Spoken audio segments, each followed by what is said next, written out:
Masama bang Selfless Tuesday. Hi, Maggie. Ano order mo? Yung mga latay-latay, kahit ano, yung malamig.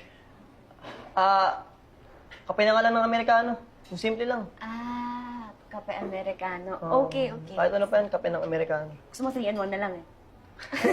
Joanna, Hi, Kenneth. Ano order mo? same na lang kami ng order ni Mickey. So, kape Americano? Okay, dalawang kape. Akin na yung mga cards nyo para lagyan ko ng stickers para sa planner. Yung sticker ko, kay Mickey na lang. Wow! Sosyal! Ang bait sa stickers, oh.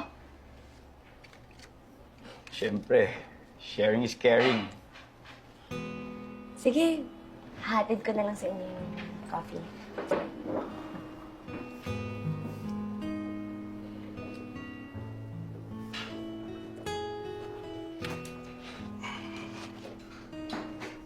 Tol, yan mas maula ka pang makapuno ng stickers.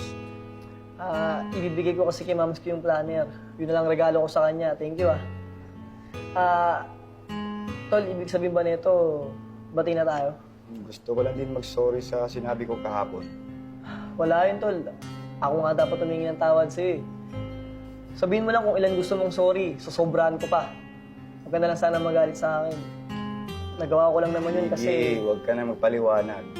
Pero Tol, kasi, kaya Ang ibig kong sabihin, hindi mo na kailangan kasi wala namang matutulong sa atin. Hindi naman ako galit. Alam mo, mas nasaktan ako. Pero alam ko naman na hindi mo sinasadyang makasakit. Oo naman. Pero nasaktan pa rin kita eh. Sorry talaga, Tol. Sana bumalik na tayo sa dati. Dadating din tayo dyan. Hintayin ko yan, Tol, Basta, Tol, promise. Pangako. Hindi ko nasisirain ng tiwala mo. Pagutol tayo eh.